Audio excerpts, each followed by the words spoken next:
I'm glad you're all here. Thank you for coming. We want to make sure housekeeping's done and all the phones are off. No ringtones going on. And if you need coffee, now is the time to get it, coffee or tea, before the guest speaker starts. And if you need to use the restroom, it's outside and to the right. But we're getting going now, and we want to thank everyone for coming. We have Kathy Gruver here, who is an international coach and speaker, and she also is a master at the flying trapeze. So when you go over to Haley, you can often find Kathy there doing her thing. And so maybe we can get the times as when she's going there and we can cheer her on. Because that would be fun to watch, because I would never do anything like that. So here's Rachel. Good morning. Before we bring our wonderful guest speaker up, I would like to give a big thank you to all of our educational partners. We have Paragon Mortgage Group. Peter, Trent is here this morning. Thank you for being here. Museum of Natural History, Quinn Fiduciary Services, Loadstar Movers, Poor Lamar Nursery, State Street Insurance Solutions, and Santa Barbara Gift Baskets has provided us with a really special raffle. So thank you all for being here, and without further ado, we're introducing Kathy.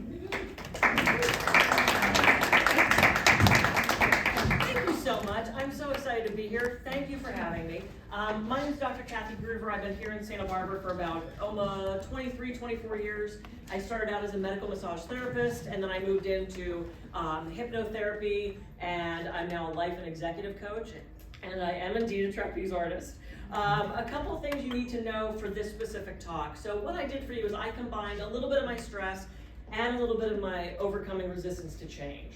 So you're getting like 2 programs in one, which is sort of fun.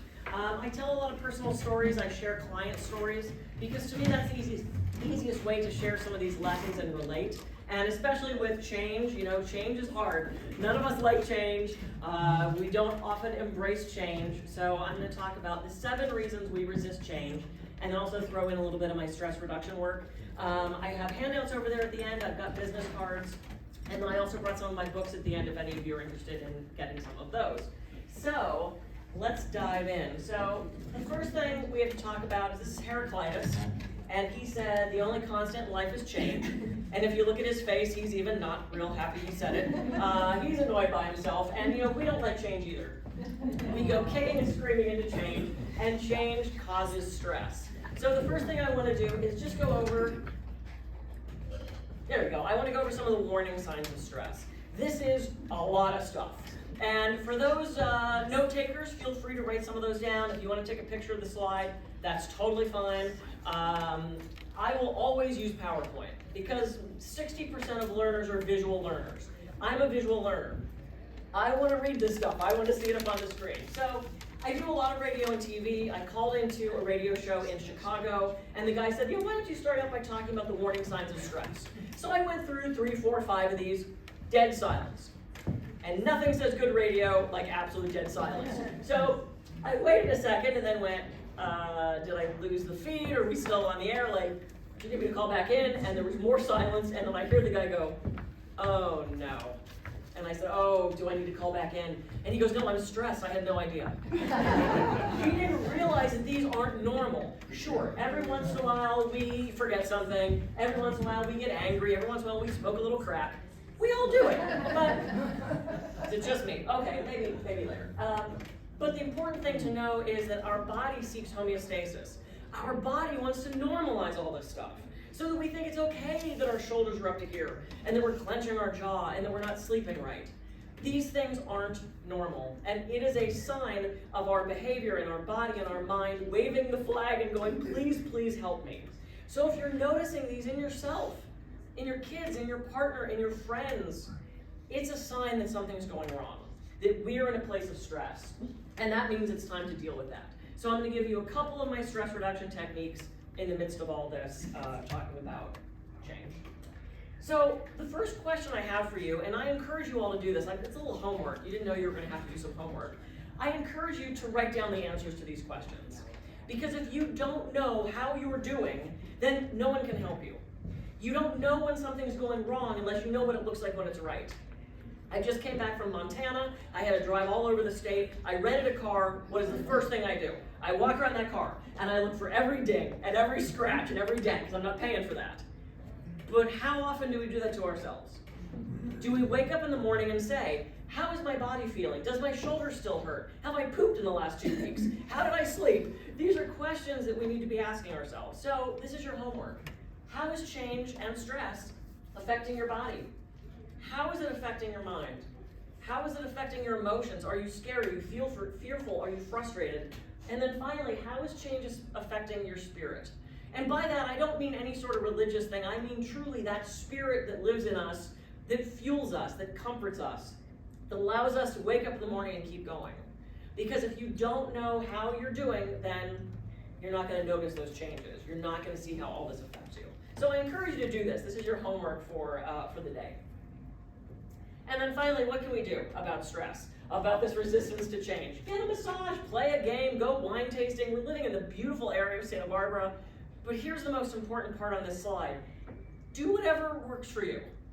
Learn to relax, whatever that means to you. If you want to go play pickleball, that's awesome. If you want to do yoga, do that. I like to do flying trapeze. I play Dungeons and Dragons. I love petting my cat.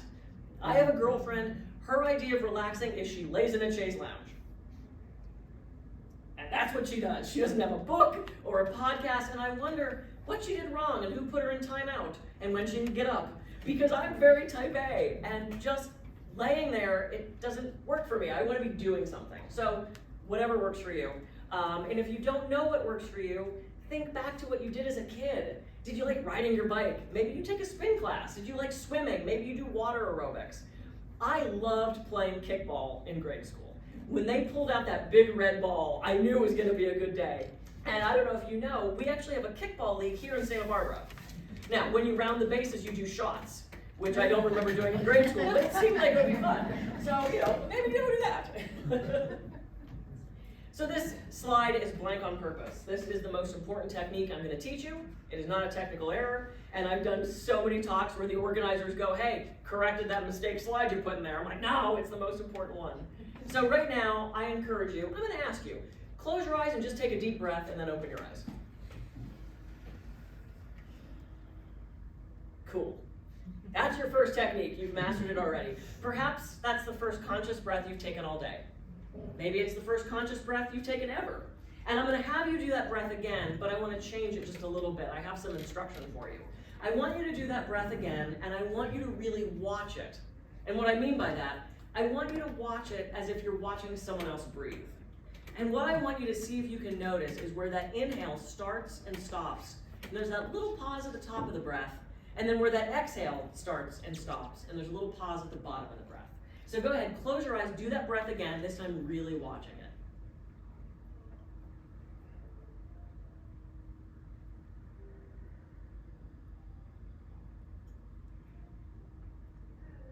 Nice. So that's a little bit different. And what's fun from up here is when I have you do the first breath, this is what I see. And there's sound to it, and the shoulders are moving, and it's pretty quick. The second one is slower, it's more purposeful, it's more focused. And whether it was your grandmother or a teacher that said, whenever you're stressed, take a deep breath and count to 10, that's a thing, it actually works. This is the pause. And in this pause, there is so much power, because in this pause, several things happen. It stops the fight or flight response. And when we get into that fight or flight response, one of the first things that changes is our breathing. We either pant, because we're gonna have to run from the bear, or we hold our breath, like the rabbits on my lawn, hoping the cat doesn't find them. So as soon as we start to relax our breathing, our brain goes, oh, there's no threat, we're okay, cool. It also allows us time to decide if we're gonna respond or if we're gonna react. And we want first responders, we don't want first reactors. It's those reactions that get us in trouble. No one's been accused of over-responding, and no one has ever said, Bob, calm down, you're really having a knee-jerk response. It's the reactions that cause us to yell at the guy on the freeway and get upset when the cat throws up on the piece of paper we have on the floor. It's those reactions. Now, I am not talking about real fight or flight. If you are crossing the street and a car is coming toward you, please don't stop and meditate. Please get the hell out of the way. If you're walking down, Santa Barbara's pretty darn safe, but if you're walking down a dark street and someone starts following you, not the time to do affirmations. It's the time to go. So we're talking about this fight or flight that's up here, these perceptions of threat, and we'll talk about that later. It also brings us back to this present moment, and in this present moment there is zero stress. Stress is from behind us and those things we're dragging forward from a memory, and in the future in those what ifs.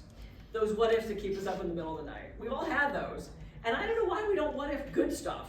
You know, we've never bolted straight awake and gone, what if I get the promotion? It's the, what if it's, you know, what if this happens, and what if the job fails, and what if my son moves in, and what if the kid fails math, and what if it's cancer, and what if they leave, and it's those what ifs that we're not sure is gonna happen.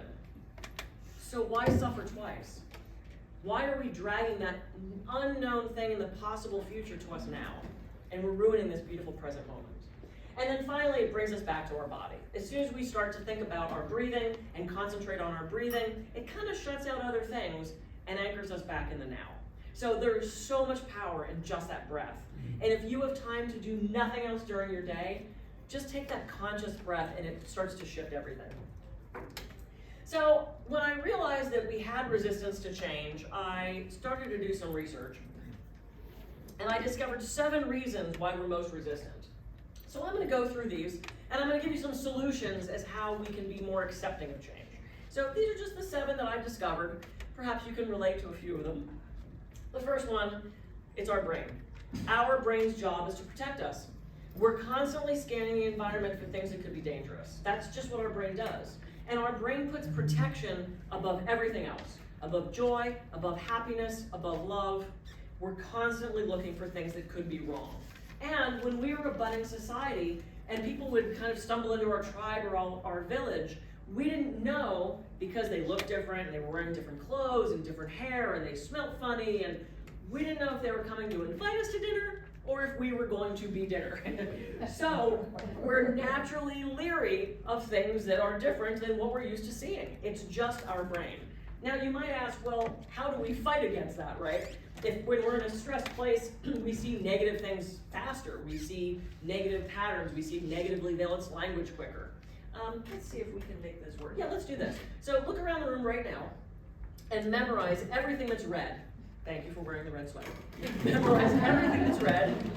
There's little bits of red everywhere. Got the red up there, got the fire extinguisher. Okay, so red. All right, now, everyone close your eyes and remember everything you saw that was blue. I know, it's drastically unfair, but this is what you could open your eyes.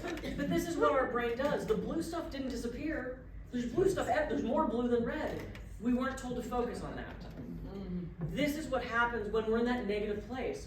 All we find is negative stuff. It's how our brain works. Now, we can help correct our brain. I'll give you some tips for that in a second. The thing that kind of goes hand in hand with our brain is fear. Fear is normal, as that's what the brain does, right? But I like to use this acronym of fear, of false evidence appearing real. I'm, again, not talking about crossing the street and the car comes at you. I'm not talking about really physically threatening, fearful things. I'm talking about things like fear of failure, fear of success, fear of the unknown, fear of not fitting in. If you truly ask yourself what you're afraid of, it typically comes down to one of 2 things. It's going to kill me, or I'm going to be shunned from society. Because again, in our budding tribes and villages, if you were kicked out of the tribe, it was sure death. You couldn't just head to the next town and get an Airbnb and hope it worked out for the best. You were pretty much dead. I'm a motivational speaker. I've been around the world, over 350 talks, 4 continents, 3 cruise ships, handful of islands. I've been everywhere. It hasn't killed me yet. And motivational speaking is the second biggest fear next to death. So as Seinfeld says, a lot of people would rather be in the casket than doing the eulogy. I have fallen off the stage. I have gotten sick on the stage. I have choked where literally for 10 minutes I got that tickle and all I can do is go, and people just sat there watching. No one helped. They were just like, oh, that poor girl. Still didn't kill me. I still survived. I'm still here. PowerPoint has stopped. Computers have died. Things have broken. I'm still here. So that fear of speaking is purely coming from here. It's not a physical threat, or else I don't know that I'd be doing this anymore. So it's natural to be fearful of these things, and a lot of this is programming from our childhood. How many of you have kids? That's a lot of kids. Okay, I don't. I've seen them. But so much of this is programmed from our youth. And the reason I have this little kid toddling on the beach, so I have ex-in-laws in Sacramento. Sacramento, not pretty, no beach. So when they would come to visit us in Santa Barbara, the first thing they wanted to do was go down to the water. Of course, it's gorgeous. So at this point, they were 6-year-old, 4-year-old, 2-year-old. The 6-year-old and the 4-year-old are toddling around the water, the 2-year-old's with mom. And the mom looks up, sees the kids in the water. Now, you know our beaches. You're not gonna get swept out. I mean, there's like this much water. And the kids are playing, and the mom sees this and loses her mind. She throws down the 2-year-old, she runs up to the water, grabs the 4-year-old out of the water. This freaks the 6-year-old out because he's old enough to go, boy, this didn't seem threatening. The 4-year-old starts crying, the 2-year-old starts crying, everyone's confused, and me and my now ex-husband, but current husband, are standing there going, what's wrong with them? I now know these kids as adults, 24, 26, and 28, and they are afraid of everything. They're so risk adverse. They live so small. And I watched, it sounds terrible to say, but like, I watched the psychosis develop over these 20 years. Now, it's not too late for us. We have been parented, we have been raised, but we have the ability still, whatever age we are, to make changes. And here are some of the best ways to do that. So, hypnosis. I'm a clinical hypnotherapist, and even if I wasn't, it's one of my favorite techniques. Hypnosis goes directly to the subconscious, and it helps us make changes there. Hypnosis, you can't get trapped there, you're not gonna do things you wouldn't normally do. I'm not talking about the crazy hypnosis where you're at the bachelorette party or it's on TV where people are dancing to Beyonce and pretending to be on a roller coaster, and I'm not talking about the craziness, though that is fun. And it is real, it's real hypnosis. I'm talking about helping with things like flying and phobias and spiders, and I had one client who couldn't drive more than 10 miles away from his house, and after a couple of sessions he drove cross country. I had one gentleman that couldn't go up over our pass because he was so afraid he was going to go over the edge. Not an uncommon fear around here. And we worked together for a couple sessions, and one day his homework was, I want you to drive to Cold Spring Tavern. And he kind of stepped back and he goes, I can't do it. And I said, you can, because we just worked on that. And about an hour later, I get this phone call, oh my God, I'm standing at Cold Spring Tavern. I'm like, yay. Because, you know, we're only born with 2 fears. Does anybody know the 2 fears we're born with? Falling. Falling, yes! This is the only audience that's ever known. Falling, what's the other one? Wow! I've done this talk so many times, everyone just sort of stares blankly. Good for you guys. Yes, falling and loud noises. Everything else we develop over time. Spiders, the dark, heights, water, all of that stuff comes from someplace else. 2 we're born with. Congrats, guys.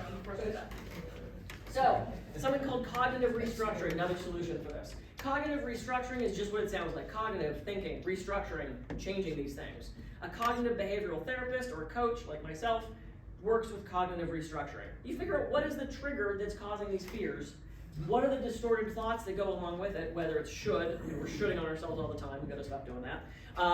Is all or nothing thinking, black and white thinking, mind reading, fortune telling, saying things like always and never. I always pick the wrong line. Really? In your entire life, you've always been in the longest line in Gelson's. Really? Every single time. And when you start to say things like that, you realize kind of how ridiculous it is. Because nothing's always, nothing's never, right? Surrounding yourself with supportive people. This is so important to help us change. If you have your family that's supportive, or the community that you live in is supportive, or someone at the church, or the temple, or having people support you is one of the best ways to help decrease stress and make sure that you're moving forward in your life, at whatever age you're at.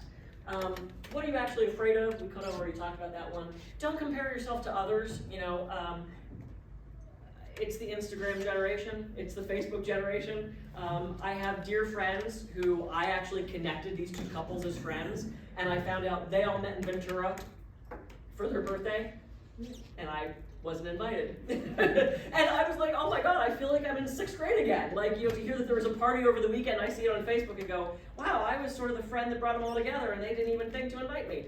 And I felt kind of sad about that for a second. I was comparing myself to all this other stuff that's happening. Why do they get more likes than me? Why are they still driving? Why are they, you know, whatever it is, comparing yourself to other people, unless they act as inspiration, can be really detrimental to us. And then finally, asking yourself, what do I know to be true? Feelings aren't facts. I will validate your feelings. If you're in my office, I'll hand you the feelings wheel and we'll talk about what you're actually experiencing. But just because you feel it doesn't mean it's true. It's the facts that we have to look at. Next reason that we are stuck and afraid of change, stubbornness. Sometimes we're just plain stubborn, right? Sometimes we're just being a rebel. I cannot tell you how many people told me to read Harry Potter, and every time I went, no. I loved it. I wish I would have read it when it came out. But because everybody was telling me to do it, I rebelled. We've all had that moment. You should go see this movie. No, because everybody's telling you to see it. I think we've all had moments of that rebel. Now, when I tell people everybody has a rebel inside of us, I get a lot of pushback on that, especially the executives. They're like, no, I don't have a rebel. You do, or you'd still be sitting on your parents' lap. It's the rebel that causes the kid to jump down and run and kind of go. And hopefully the parent developing good, solid attachment goes, I'm right here, go ahead. It's the rebel and the kid that picks up the food on the high chair and goes. And the parent says what? No, and what's the kid do? Throws it anyway. That's the kid developing that rebel. The rebel is a part of ourselves that protects us, that drives us forward, and can also get us in trouble from just being stubborn. So are you being a rebel? Is it one of those, I said I wouldn't do it, so there? What are you afraid of if you make a different choice? I had a client, a coaching client here in town. She sat down and she said, Kathy, I have to tell you something. I said, okay. She said, I'm having an affair. I said, okay, tell me about that. She said, I'm having an affair with meat. And I said, his name is Meat? And she goes, no, meat, the food, meat. And I went, okay, you need to explain this to me. Her husband sat her down and said, look, I really want to try being vegan. Would you do it with me? And she said, yeah, I'll give it a shot. He goes, okay, I'm really interested in doing this for health and the environment, da da. She goes, okay. So after about 4 weeks, she hated it. But she didn't want to tell him. So she would sneak out of the house and have meat. She was having an affair with meat. And I said, well, let me ask you this. What are you afraid is going to happen if you tell him that? And she said, oh, I'm afraid he'll be disappointed in me, or he'll judge me, or he'll think I'm a loser, or he'll think I'm not committed. And I said, really? You guys have been married like 20 years. Do you honestly think he's going to feel that way? And she thought about it for a second, and she goes, no. And I said, I bet you have a strong enough relationship that you can explain to him that you tried it, and then you changed your mind. And she said, yeah, I'll give that a shot. So she told him. He was happy. That was the only kind of affair she was having. And said, look, he goes, I appreciate you trying it. I totally understand it doesn't work for you. Just do me a favor. Don't do it at the house. Because if you're cooking bacon, I'm giving in. He said, go have meat, but you don't have to sneak it, just tell me. She was really afraid of his judgment and those things. She didn't give herself permission to change her mind. And so often, that's what happens with us being stubborn and resisting change. We're afraid to change our mind once we have more information. She realized she didn't like it. That's okay. The reason that says, if only we were owners, this is I love to share stories of my successes and failures, because I have those. My husband and I got contacted by Hilton Vacations. Woo! They wanted us to look at one of their vacation rental packages. You've done this, hour-long sales pitch, free hotel for the weekend, and there's muffins, which is great. So I told my husband, and I said, hey, we're gonna go to Vegas for the weekend, hour-long sales pitch. We're saying no. And he goes, well, you're the one that says no, so yeah, great. I said, I'm in charge, I'll say no. He goes, great. So we show up to Las Vegas, and we're sitting at the Hilton, and we got a crappy room. We didn't get one of the good rooms. Like, if we were owners, we would have got a good room. So we're sitting in a room, sort of like this, with maybe 6, 7 other couples, and the guy does his presentation, really good presentation. Funny and engaging, and there were muffins. Did I mention the muffins? So we have our muffins and our juice, and now we pair off with our salesperson, and they're gonna pitch us on this deal, right? So we sit down with this woman. She goes over all the details. My husband's glazed over already. And she gets to the end, and I said, wow, thank you so much. That's a really great deal. Normally when I travel, it's paid for by whoever I'm speaking for, so this isn't gonna work for us, but I really appreciate your time. We'll take our 15,000 Hilton points, and we'll go to the pool. And she goes, well, wait, I've got a better deal. And she flips over the piece of paper. Here we go. And I looked it over. It was a great deal. Still wasn't gonna work for us. And I said, man, I really appreciate it, but we're gonna pass. She goes, okay, well, let me go get Tom. Oh boy. So here comes Tom. So Tom comes in, briefcase, more muffins. Now by this point, every other couple is left. Packet in their hands, smiling, shaking hands. We're the last holdout. The lights are going down. It's like we've been there a long time. Tom goes through his deal. It's even better. It's pretty darn good. And I looked at it and for a brief moment was like, yeah. And then I went, nope, you know what? Thank you so much for your time. I really appreciate it. He goes, well, I tried. I said, yeah, you did. He goes, let me go get Bob. Ah, shit, Bob's the closer. So, here comes Bob. He's got such a good deal. Now, we've been there literally 2.5 hours, okay? It was supposed to be an hour-long thing. Muffins are gone, the lights are out, and we're still sitting there, and I look over this deal, and I'm like, oh, Bob, oh, man. Like, okay, I really appreciate it. It's just not a good time for us. Maybe like next year we could revisit this, but it's just not gonna work for us. And he goes, man, I tried. I said, you really did. Thank you so much. We stopped, we got our 15,000 Hilton points. We got up to the room to finally get to the pool. And I go, and my husband says, what? And I said, that was a really good deal. You should have said yes. And he said, well, then why do you say no? And I said, because I said I would. And I also realized that would have meant they won. We were the final holdout, and I wasn't gonna give in. But you know what? Bob is not still thinking about us. And I'm still telling this story. And every time we're staying in some crappy hotel someplace and we pass a Hilton, I go, see, if we were owners, we could be in that Hilton. So think about why you're saying no. Think about why you're being stubborn with that. My dad's favorite phrase was, if I can't win, I don't wanna play. He was a very competitive athletic person. He wanted a boy, he got me, I'm an only child, triple Capricorn, very type A. And I was just being stubborn. I was saying no because I didn't want them to win, which is the stupidest thing in the world. So don't be like me. Does ODD have anything to do with all this stubbornness? Does what? Oppositional defiant disorder. No. Oh, in Jet, I thought you went with me. I don't think so. In Jet, yes. Yes, that's actually a really good point. I thought he was diagnosing me. I'm like, wow. That's a really good point, and that's probably true. There is a part of that. He was asking about oppositional defiant disorder, where the kids are just sort of, disobedient because that's a part of their personality. That's a good point. No one's ever brought that up. Thank you. You're welcome. Okay, so to look at this, ask yourself why. Why are you being stubborn? Why are you not allowing this change to occur? It's root cause analysis. It's looking at the base cause of why this is happening. The most common example of root cause analysis is the Jefferson Memorial in Washington, D.C. It was degrading faster than any other monument, and the powers that be called in an engineering company and said, look, the marble's chipping off, the concrete's falling apart, you've got to fix this. And the guy said, yeah, I will, but why is this happening? And they went, just fix it. But that didn't work for him. He started doing some research. He talked to the groundskeepers, and the groundskeepers said, oh, I can tell you why it's falling apart. We're power washing this thing like crazy. And he goes, well, why? And they said, oh man, it's covered in bird crap. And they went, oh. So they thought they solved the problem. They put up bird netting, they put up the spiky thing so the birds couldn't get in. Still, the birds came, it was covered in poop, they kept having to power wash it. They went back to this engineering firm and said, man, we don't know what's going on, but fix it. And the guy said, yeah, but why is this happening? And they said, I don't know, just fix it. So we went back and did more research. Why are all these birds here? Well, it turns out there's these really tasty spiders. Oh, why? Really yummy bugs. Interesting. Why? Because they don't turn the lights off at night. And any other monument, they either dimmed the lights or turned them off for a certain portion of the night. The lights attracted the bugs, which attracted the spiders, which attracted the birds, which pooped, which caused the power washing. So they solved the problem. They turned the lights off.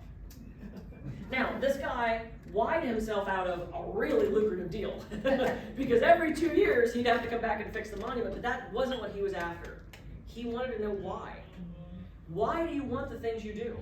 We say, I want this, I want that. Why? Do you really want to win the lottery, or do you just want money because you want to start a foundation? Do you really want, what does happy mean to you? I don't know what that means. My clients come to me for coaching, they go, I want to be happy. I'm like, that's awesome, what does that mean? I don't know. Well, then you're probably not going to get it, because you don't get into an Uber and say, take me someplace. You have to know where you want to go, and then you trust that the protocol is going to get you there. What do you want, even if you don't think it's possible? And a colleague of mine was working with a terminal cancer patient, and he was working with her, and he said, what do you want? And she said, well, I can't get it. And he said, but what do you want? She said, it's not possible.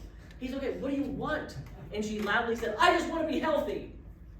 Well, she couldn't, because she was terminally ill with cancer. But what happens in our body when we're lying to ourselves, we have all these physiological changes. This is why lie detector tests work. As soon as she said, I just want to be healthy, her whole body relaxed.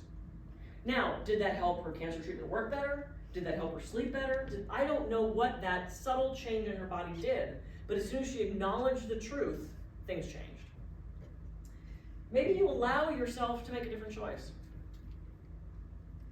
I love permission slips. Remember in school we get a permission slip, and I remember going to like the zoo or the gardens, except for that one kid that didn't have his parents sign it, and then he was scrambling that morning going, can you do my parents' signature? It was not me. I was very responsible. But I actually brought some of these. Give yourself permission to make a different choice, to sleep more, to try something new, to do something kind of halfway.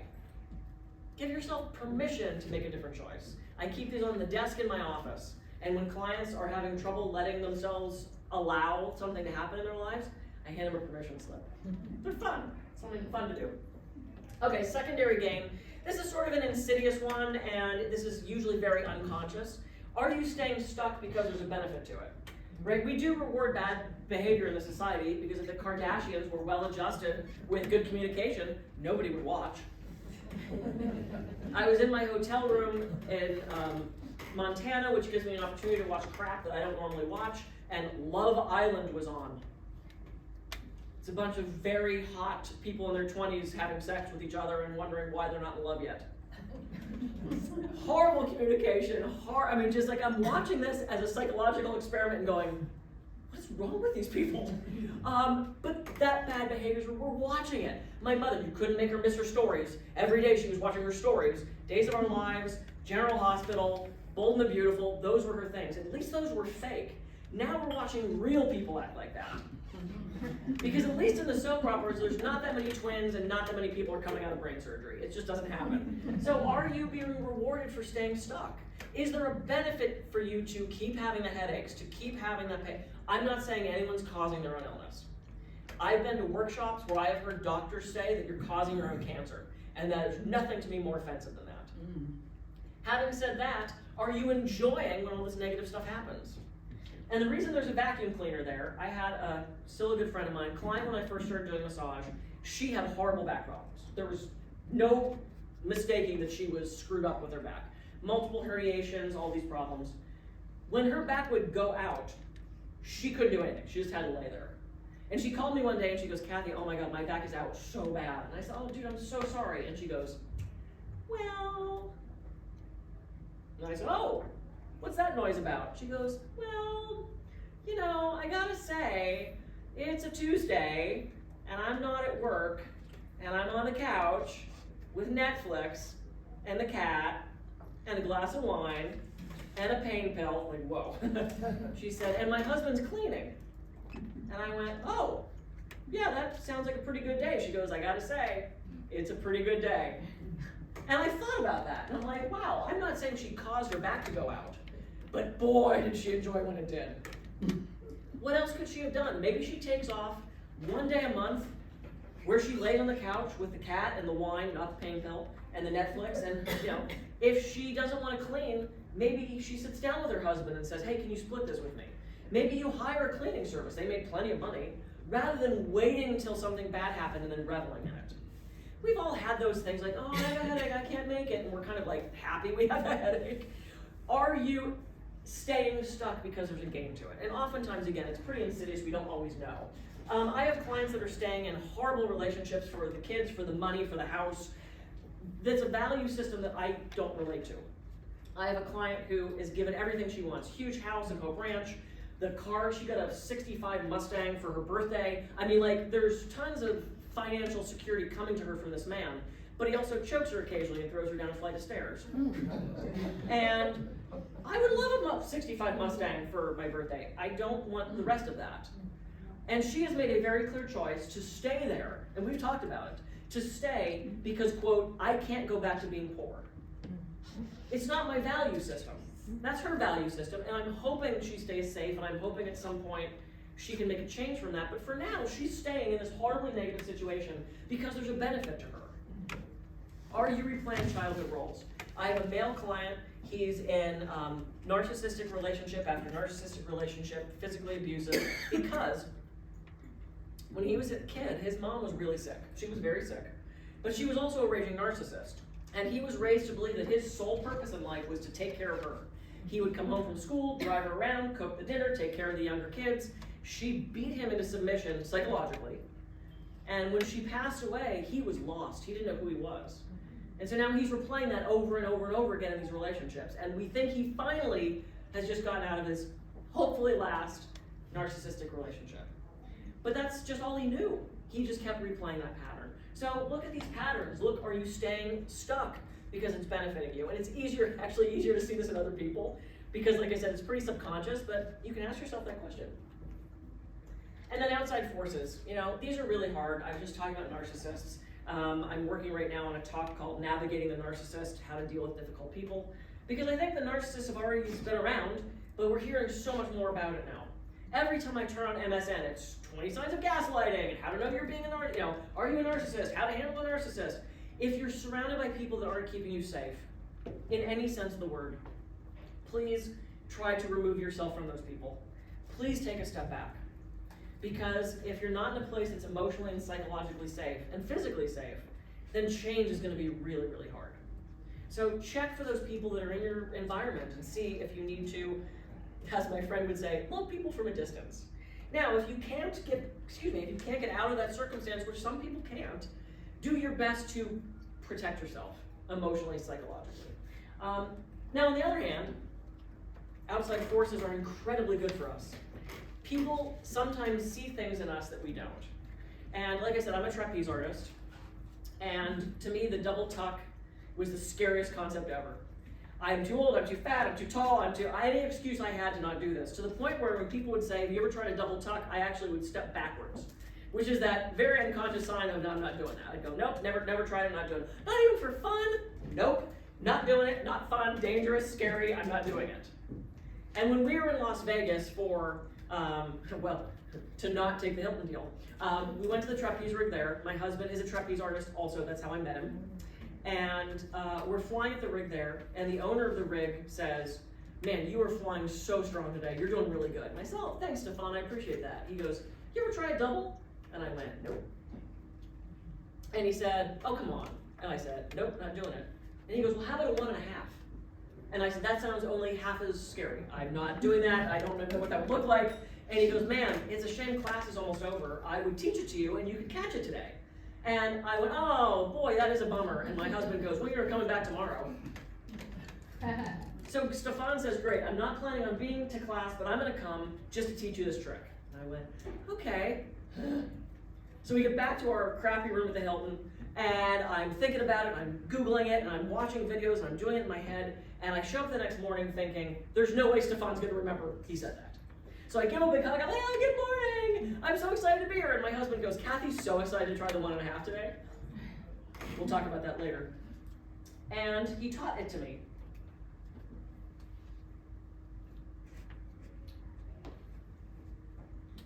This is actually our rig in Santa Barbara about a week after he taught me this trick.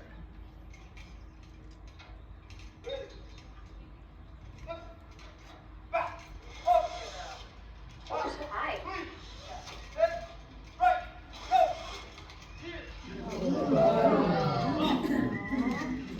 I almost got it. Very cool. Thank you. He saw something in me that I didn't know I had. He saw something that I didn't realize I could do. And this is the immense joy of being surrounded by people that believe in you, that see you in a way that you don't see yourself. Because I never would have done that. I wouldn't have gone to my rig and said, hey, can I try a 1.5? I believed that I couldn't do it. And of course I put this up on Facebook, because if it's not on Facebook, it doesn't exist. And I get to my rig about a week later, and they said, oh my God, we saw your 1.5, that is so cool. And I said, thanks, I was really excited. And they said, today you're gonna do a double. And I went, yep. And I'm working on doubles. Haven't caught it yet. Fingertips. But I can do it now, and what this meant to me was I can do anything. Anything? Anything. Wow. If I want to. Oh, wow. Let's be specific, John. I don't want to have to get oppositional with you. But I realize it's like those people around us that can fuel us, that can inspire us. And everybody you come in contact with, you have the ability to do that too. And so I have to ask you, oh no, we're not doing that again. Who's in your inner circle? Who is close to you that you know you can rely on? And sometimes we forget. Sometimes we forget that we have people that support us. And I had a client sitting in my office and she said, Kathy, I don't have anybody. I'm so alone. And I said, well, you have me. Put me in the green circle. And she goes, yeah, you're right. She put me in there.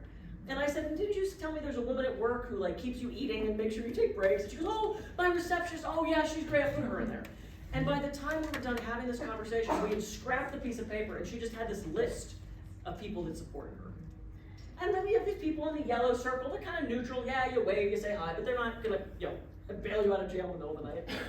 And then you have that red circle, which is those people you just need to remove yourself from. Maybe it's somebody in your community that is kind of mean or nasty, or it's a boss that is kind of unsupportive, or a friend that isn't always there in a way that you need them to be. And not to say that people can't move between the circles. My dad passed away about 5 years ago, but he was my biggest fan. I could do no wrong in his eyes until I did wrong, and then he moved to the red circle. I had the opportunity to go to the Middle East for a speaking engagement, and he was so terrified that something was going to happen to me. He called my husband and said, steal her passport so she can't go. He threatened to call TSA and tell them I was a terrorist so they wouldn't let me on the plane. And he said, I'm going to take you out of the will. And I said, I know how much money you have, I'll risk it. So, but he was so scared. And I recognized that it wasn't anything to do with me, it was his own fear of losing me, which I totally understand. But for a while, I couldn't talk to him about the trip, I couldn't share that excitement because he was so negative about it. And for a couple weeks, he kind of floated into that red circle and then immediately came back. And when he realized that I was going to be just as safe there as I am anywhere else, it was probably, if anything, all the trapeze and the flying that was going to be more detrimental to me, he went back to the green circle. Now I have this as a handout too. It's just circles, let's face it, but I have those handouts if you want. Today? Today. That was handouts today? What? I have handouts right over there. I have it right now? Well, do you want it right now? Yeah. Okay. Yeah, one of those circles. I don't know everybody. And there's permission slips over there too. All right. So let's talk about habit. This is almost the last reason that we're resist change. Habit is the way we've always done it. I hear this so often, especially when I go into corporations or organizations. Well, that's the way we've always done the billing. That's the way we've always done the thing. So everybody right now, cross your arms. Now cross them the other way. Oh, it's so weird. It's weird. I had a guy in Montana, I said, cross the other way, and he goes, I was like, whoa. The rebel came out, that guy. He was like, I'll show you. I'm like, yeah, you crossed my arm both ways. But I hear that a lot. This is the way we've always done it. I have a couple of clients that have said this exact same thing. Man, we have this cleaning lady. She's not even cleaning anymore. We have to follow her around and pick up after her. She's breaking stuff. I think she's stealing from us. I'm like, well, why don't you get a new cleaning lady? She's been with us for years. But that doesn't mean that she should stay. Or my doctor's terrible, he keeps prescribing me the wrong meds, I can't get in to see him. Why don't you get a new doctor? He's been in my family for generations. That doesn't mean it's working. That just means there's longevity. Because change is scary, and risking change puts us very much at ill ease, right? We would rather stay in the hell we know than risk the hell we don't.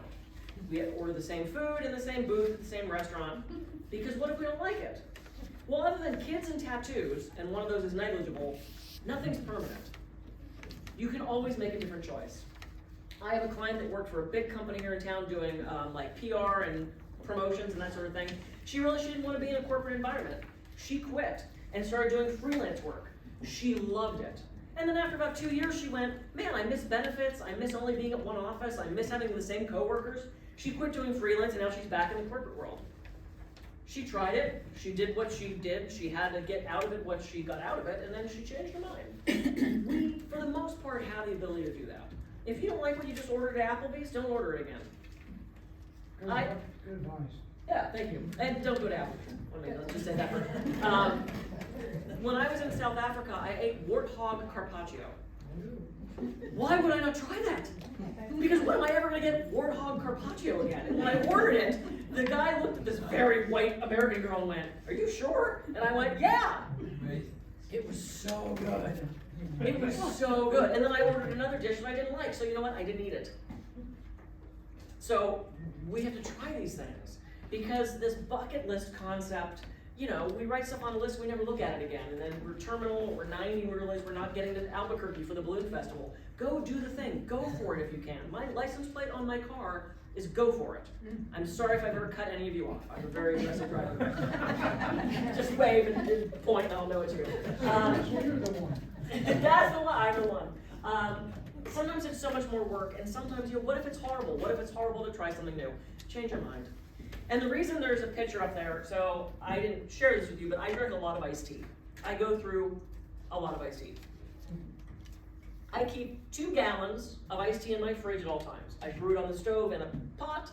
I have a funnel. I pour it into a water jug. Or at least that's how I used to do it. When I lived with my ex-husband, that's what I did. I had this great little funnel, brew it, pour it into one of the old gallon water pitchers or jugs. And, you know, a very small opening, and, you know, they get schmutzy in the bottom from the tea, so you throw it away, you get a new one.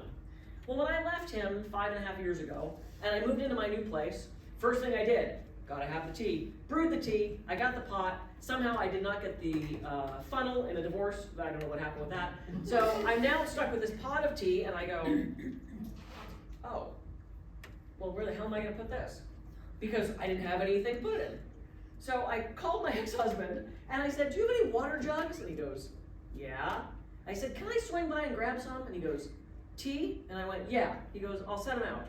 So I drive across town, not hard in Santa Barbara, but I drove across town, and I got 2 water pitchers, or 2 water jugs, and I put them in the fridge until they got so schmutzy, they were just disgusting. And then I drive back over to his house, and I get a new water thing. And one day I'm at CVS, and I'm in their housewares aisle, and I see, oh, beautiful, and my kitchen's red, it was perfect, $7.79. I had $8, wide mouth, don't even need a funnel, and I looked at those and I went, God, that would be so good for my tea. And I walked away. I did not buy them. Instead, what I did is I drove to my husband's and I got 2 more water things. And I went, what is wrong with me? So I'm standing at the house and I'm like, man, you know, the next time, this is stupid. The next time I'm at CVS, I'm gonna get one of these pitchers. A couple days later, because my office is right across from the CVS on Calle Morales, I'm over there getting something and I go, oh, pitchers. And I get 1. Remember how many jugs I said I kept? 2. It's hard to tell in this photo, but there's multiple pitchers. I had $15, but I bought 1. So I take it home, I luxuriously pour the tea into this wide mouth, and then with still no funnel, I'm trying to get it into the schmutzy water jug, and I finally, in the kitchen, out loud went, what the hell's wrong with you? Why are you so resistant to change? I should do a talk on this, so welcome. You still drink tea? I still drink tea. Cheers. I've cut back. I do tea until noon, and then I do LaCroix water all afternoon, and then wine, because, you know. And a very wise person, I'm surprised you didn't say this to me, John, very wise person at one of my talks in that half of the room raised their hand in the middle of this and said, what if you were still trying to stay dependent on your husband, and so you kept asking for the water jug so you could keep in touch with him? And I went, that's brilliant. No. Because we're still friends, we help each other out. It wasn't one of those, I'm gonna leave my jacket here so I have to come back kind of things. We're still really good friends, we help each other out. I was just being stubborn, I was just being silly. I was doing it the way I've always done it, because that's the way I've always done it. There's no better reason than that. We do this all the time. And then finally, the last reason we're resistant. Guys, why? Why do we do that? It's not even a short anymore, it's a skirt. Why do you have those? Sometimes we're just lazy. Sometimes we just don't make these changes. Now, this is no one I know, but I know people that have these, and I'm collecting stories. So the 3 best ones so far that people have come up afterwards to defend this. The first one said, but it's so airy. Okay. The second one said, you will never wear anything more comfortable. Okay. The third one, and this is the best one, I would never deem to disrespect my wife by throwing something away she just laundered. And then it got worse. I said, well, what happens if you wear it and then throw it away? And he said, oh, no, it's on the floor with the other clothes and she just launders it. So I handed him a card, I'm like, let's do some coaching. No, but we just get lazy sometimes. We all have that drawer that's just filled with crap. In the kitchen, it's got like a bent spoon and like that key that you don't know what it's for, but you can't throw it away because someday you'll figure it out. There's like one chopstick and the little eyeglass screwdriver that you have like 6 of because you forget you have it, and then you go buy it and you put it in the drawer and you go, oh, those are the rest of them. And then 6 months later, you buy another one. We all have that drawer. For some of us, it's a whole room or the garage or part of the house. And when we move, we look at the drawer and go, ugh, and we put it in a box and we just put it in the new drawer. This is what we tend to do. Sometimes we're just lazy. When I met my current husband, he had a pair of those, and it was my rule in my house, you don't throw somebody else's stuff away. So I would never go, oh, did those get lost, and throw it away. But I said to him, what are we gonna do about this? And he said, and so I went click and ordered the exact same pair on Amazon. They came in a 3-pack, and he got rid of those. Sometimes it takes someone else to help us. So a couple tips for laziness or procrastination. Delegate it. You guys all have kids. What are you doing with them? Have them do some stuff for you. Delegate, have somebody help. You know, if you want to clean out that drawer, call a girlfriend and say, hey, we're gonna have wine tonight and we're gonna sit down for 20 minutes and clean out this drawer. Or the garage, or the room. If you have an assistant, if you have someone in your living environment that helps you with things, delegate that stuff. Spend 5 minutes a day. That's 5 minutes. Set the timer on your phone and just do 5 minutes. Because at the end of that 5 minutes, a couple things is gonna happen. Either you go, hey, I made 5 minutes of headway. Or you go, oh man, this is fine, I'm almost done, I might as well keep going. Or you stop and then you finish the next 5 minutes the next day. It's 5 minutes, or a half hour a week. The way to get things done. Any to-do list people in the room? To-do list people? Oh, the to-do list friends. Yeah, do you write it out in longhand? Yes, okay, that's the way to do it. Do you ever, like, if you go to cross something off and you realize you didn't write it down, you write it down just so you can cross it off? Yes! I want credit for that. We get a dopamine hit every time we cross something off our list. And if we write it out in cursive, longhand, the writing they don't teach anybody anymore, it goes directly to our subconscious, we get more done. If we write out our goals in longhand, we accomplish them more. If we write out our shopping list in longhand and then forget the list accidentally, we remember more. There is some strong connection between cursive writing and our subconscious. So, when you write out your to-do list, estimate how much time it's gonna take. I can do this, it's gonna take about 10 minutes, I'm gonna do this, oh, that's a 3-hour project, I'm gonna do this. Because then if you have found time, and I love found time, a meeting that was supposed to take an hour takes 45 minutes. You go to watch TV, the TV's not working today, or the internet's out, or whatever it is. You can glance at your list and go, oh, I can get these 2 things done. Because I have executive coaching clients who will find themselves with 15 free minutes, look at their list and go, oh man, I don't know, I could do that. And next thing you know, you're watching raccoons eat apples on YouTube, which I hear is adorable, I don't know. If you can glance and go, I can get these 3 things done in that 15 minutes, you're gonna be more productive. You're gonna be more apt to get stuff done. And then finally, you get to ask yourself, is it really that important to do? Do I care that I'm wearing boxer shorts that aren't a short anymore? Do I care that the garage is messy? Do I care that those taxes still haven't been filed in a certain way? If it's keeping you up at night and you feel like you want to do it and you're not, maybe you don't really want to. Ask yourself if that's that important to do, because sometimes it's that excuse. I have clients that will not travel because they have the room of crap, but yet they're not doing anything to clean out the room of crap. And it's so clearly an excuse to not move forward. I have offered to come help them clean out the room of crap. I love cleaning out rooms of crap. Capricorn. Give me a bin and box it, I will clean out that room of crap. They don't want to. There's so much fear around moving forward, they're staying stuck in the room of crap. Are you doing that? Are you just procrastinating and being lazy? So, another homework for you. Create a positive self-image. Write down these things. Write down your strengths. Write down what you contribute, the talent, the resources, those positive attributes that you have. Because if you're ever feeling a little bit low, or like you can't make the change, that things are too scary, you get to look to your circle of friends, and you get to look to those positive qualities that you possess. Because sometimes we forget how amazing we are. And every time I show that video of me catching that 1.5, I remember that I can do things. And that I have the ability to influence others and help them do things. Let's talk briefly about affirmations. It's estimated we have about 60,000 thoughts a day, and 50,000 of those are negative.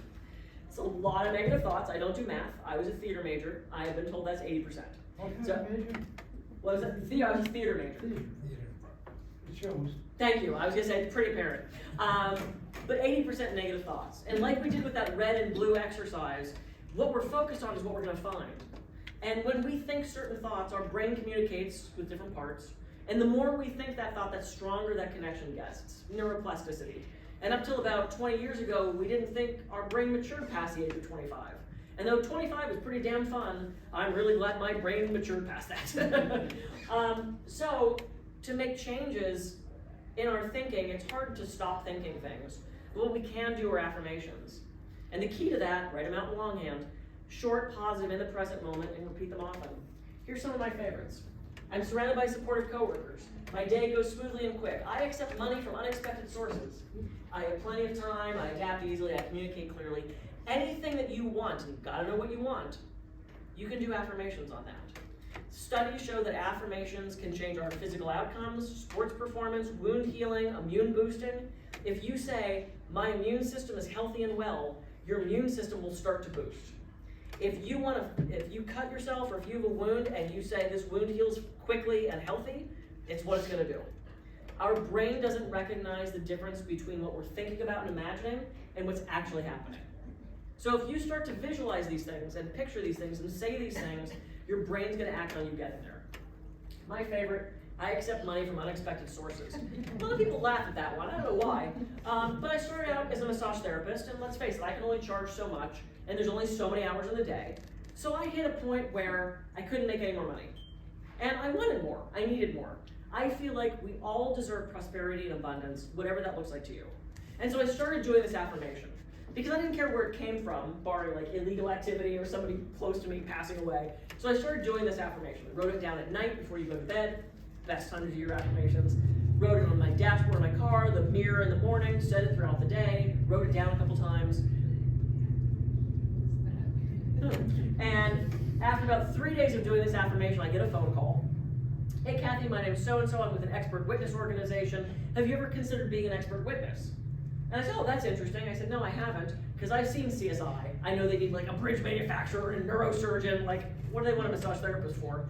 And I said, yeah, what did you need a therapist for? I was, kind of confused by that. She said, oh, well, we have a client that got injured on the table and we think the therapist did something wrong. We need an expert to speak at scope of practice, continuity of care. Is that something you could do? And I said, oh yeah, I'm sure I could, but what do I have to do exactly? And she said, oh, you'll read a lot of reports and you'll have to write a report. You'll read a bunch of depots. You might be deposed yourself. And if it goes to court, you'll have to testify. It pays $175 an hour. And I went, yes. And I read very slowly. But I don't. I'm a speed reader, but I was joking. But I took this job and I worked with them probably 20 times. And I kept one guy out of jail who did nothing wrong. I got people out of the industry that had no right to be practicing because they were either injuring people or sexually assaulting people. I kept clients who were suing completely frivolously out of the lawsuit. And this got me on Dr. Phil. I was on Dr. Phil 2 years ago as an expert reaming this guy who was abusing women in the South because I did this expert witness work. Now, I'm not saying that the affirmation did that, but it seems likely. I did this talk, a different talk, and apparently I'm in Montana a lot these days. I did this affirmation thing, I encouraged everyone to write one down, and then at the end of my talk, I drew the name of who was gonna win entrance to the conference next year, like $600-700 value. And I drew this woman's name, and the session's over, and I'm standing in the back, and I'm signing books, and this woman runs up to me, and she goes, can I talk to you? And I said, yeah, absolutely, what's up? She goes, I just did the affirmation that I accept abundance into my life, and you drew my name, and I get in for free next year. And I said, that's so cool. It doesn't normally work that fast. I said, if you're finding it's working that fast, please call me. I have some things I'd like you to affirm for me. But she was thrilled, and she saw that connection of being open to accepting that. Stress is a perception. How many of you see the vase in the center? Couple? Yep. How many of you see the old couple staring at each other in profile? Yep. How many of you see the Hispanic couple playing music and the woman coming out of the doorway? It's a tricky one. Yep. So we've got the images, the nose, and then but here's a woman and a man playing guitar and a woman coming out of the doorway. There's 3 different ways to look at this. It's a great painting by Octavio Ocampo. But what's cool is when I ask who sees what, literally like a third of the room sees each thing. But now that you know it's there, you can shift your focus. You can get to choose to look at something else. And that's how that perception of stress is. You get to choose what you're focusing on. It's the blue and the red thing, right? If you're only focused on the negative stuff, that's all you're gonna find. It's how our brain works. So you get to shift your focus. And I have one last quick tool that I want to teach you before we all go. This is a mini meditation. I was a horrible meditator, very type A, didn't want to sit still, thoughts going a mile a minute. But I learned this at Harvard, and I want to share it with you because this was my gateway into formal seated meditation. So I invite you to close your eyes again. And you don't have to contort your body in anything weird, just however you're sitting is fine. And you're going to notice your breathing again. And you're just paying attention to it, like we did in that first exercise. Noticing that inhale and that exhale. And on your next inhale, think, I am.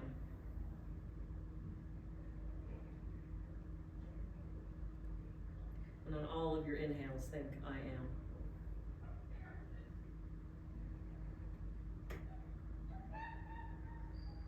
And on your next exhale, think, at peace.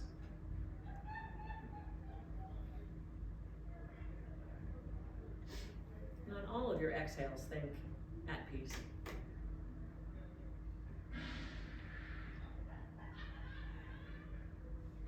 Inhale, I am. Exhale, at peace.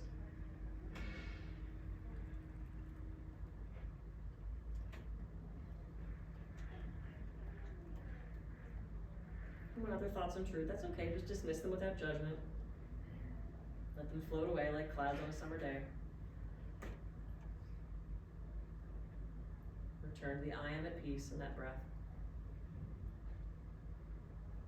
You can let your shoulders drop and let your hands unclench. Let your belly relax because no one's looking.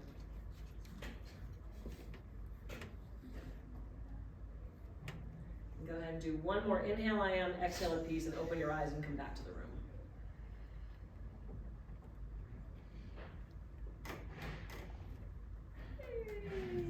You all just meditated. Congratulations. For those of you who don't meditate, it's the simplest thing in the world. Thoughts are going to move through, you just dismiss them. You don't have to grab onto them, just like you get to shift your focus. So, ask questions, get help if you need. I'm a coach here in town.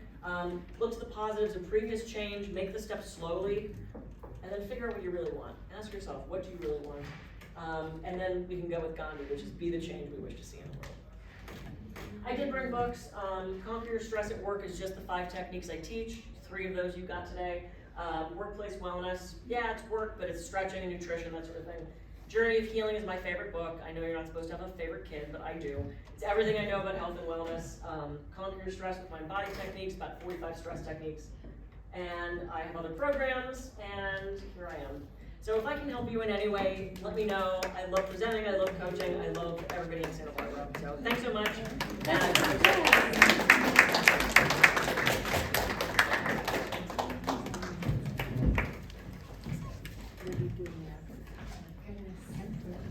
What a beautiful presentation. Thank you so much, Kathy.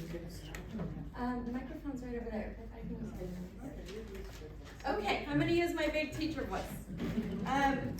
So this was amazing. Thank you. Next month, to go through our seminars. Next month we have Holiday Joy. And guess who's speaking again? Kathy's coming in. Yes! So we do have sign-up sheets in the back if you would like to put your name down or if you want to send us an email. In January, we have curated transitions coming to speak about right-sizing. In February, stress and mental health. In March, we have Alzheimer's Association coming. And then in April, we have care for the caregiver. And as everybody saw, this is sitting at your seat. I volunteer my time with Grace Fisher. If you're not familiar with her, she received, she got a sickness in high school that made her quadriplegic. Through Make-A-Wish Foundation, she opened this beautiful all-inclusive art clubhouse. And I'm currently teaching a dance, sign language, little dance piece that's gonna be in the grand finale. This is her once-a-year fundraiser to provide free arts, whether it's painting or dancing or drum circle, weekly to anyone anyone, everyone's welcome. It's an all-inclusive studio. So if you're interested in some holiday cheer, her performance is on the 10th. If you're interested in being a part of it, there are flyers on the back table of when we have our classes to come learn and take a class, or I can send you a video. So we also have raffle. We have 2 raffles today. Did everybody get their name in the basket? No? Oh, well, let's see. Oh, great. Well, this is why I'm asking. Put it in here. No, because if it gets drawn, I'll feel bad. Oh, no, please. Well, I have extras, so. Grandma Mike, I got you in here. Anyone else? Stir as well. I will, I promise I'll stir. Did we get, so, okay. So the first drawing we're gonna do is for 4 tickets to the Santa Barbara Natural History Museum. Yes, okay. Mixing them up. Please pick a name. Okay. Tennis. Tennis! Yay! And then the next winner will take home the beautiful gift basket from Santa Barbara Gift Baskets. I love it. Karen. Karen!